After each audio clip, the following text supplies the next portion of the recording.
Selamat pagi dan salam sejahtera untuk kita semua. Saya Nasrullah akan menyampaikan materi latihan pada kesempatan kali ini dengan tema analisis sosial dengan iceberg analysis ataupun analisis gunung es.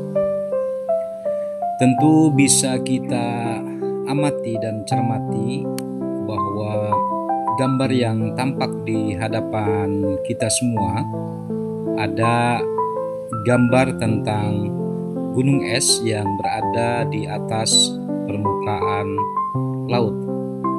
Bila kita amati bahwa gambar tersebut, es yang tampak di atas permukaan air laut itu lebih kecil dibandingkan dengan es yang ada di bawah permukaan air laut.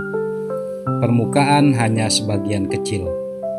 Tentu fenomena sosial yang kita saksikan hanyalah bagian kecil dari realitas. Konflik, intoleransi, dan ujaran kebencian adalah manifestasi dari akar persoalan yang lebih dalam sistem sosial kita.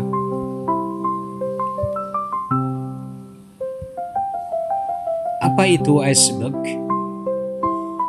Tampak di atas tayangan nampak gambar gunung es yang di atasnya ada es yang tampak dan di bawahnya ada es. Di dalamnya ada gambar yang paling atas itu adalah event. Kemudian turun ke bawah ada pattern ataupun pola dan trend. Kemudian ada struktur dan mental model membentuk kerangka pemahaman yang menyeluruh. Jadi model analisis gunung es ini adalah model analisis sistemik yang dikembangkan oleh Peter Senge dan Hamilton dalam pendekatan sistem thinking untuk memahami fenomena yang kompleks. Analisis ini membantu kita melihat bahwa perubahan berkelanjutan hanya terjadi ketika kita memahami akar persoalan, bukan hanya menangani gejala yang ada di permukaan. Selanjutnya, kita elaborasi apa itu event.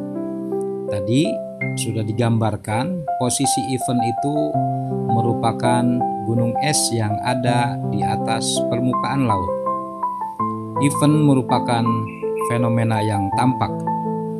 Bisa kita amati, bisa kita cermati, ataupun kita mendapatkan informasi dari media massa, dari media sosial, ataupun fenomena-fenomena yang nampak di hadapan kita ataupun di lingkungan kita. Dia berupa konflik sosial, bisa ujaran kebencian yang mengakibatkan perpecahan, bisa merupakan sikap intoleransi. Kemudian event yang ada di atas air es itu tampaknya kecil, maka untuk mengetahui persoalan-persoalan, akar-akar masalah, maka kita menyelam ke dalam air laut tersebut. Pada level pertama ada pattern of behavior. Dia merupakan pola dan tren. Dia merupakan penyebaran, misalnya ketika ada ceramah digital yang terus-terusan bisa muncul di media sosial ataupun di media massa. Dia bisa berupa tren keberagaman yang insan. Dia bisa merupakan lack of expertise, misalnya penolakan terhadap otoritas keilmuan dan preferensi terhadap narasi populis. Jadi pattern of behavior ini merupakan pola dan tren yang terus menerus bisa terjadi dan polanya akan selalu berulang. Selanjutnya pada level berikutnya setelah pattern, ada sistem structure ataupun struktur penyebab.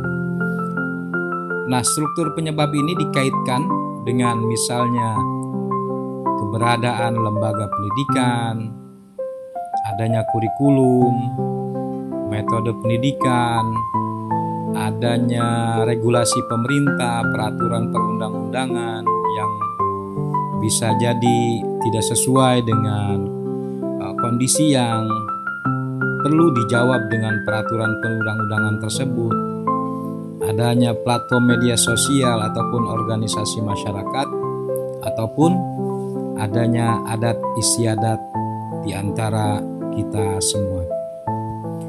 Kemudian yang akar di bawahnya adalah mental model. Ini merupakan akar persoalan yang tentu di dalamnya ada pola pikir yang sifatnya eksklusif, mayoritarianisme ataupun identitas tertutup, yang tentu mental model ini mempengaruhi pada sikap dan perilaku seseorang.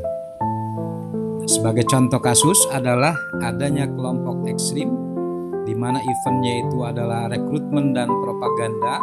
Turun ke bawahnya ada karena jaringan yang menyebar, turun lagi ke bawah ada struktur lembaga dan platform, dan turun lagi ke bawah ada mental model dan keyakinan eksklusif. Jadi ada keterkaitan sistemik antara fenomena yang muncul di atas dengan pattern of behavior, sistem structure, dan juga mental model. Maka untuk merubah pola, event, struktur, dan lain sebagainya, maka perlu diadakan refleksi kritis, intervensi sistemik, dan dialog berkelanjutan. Demikian materi kita kali ini, mudah-mudahan bermanfaat dan sampai jumpa kembali.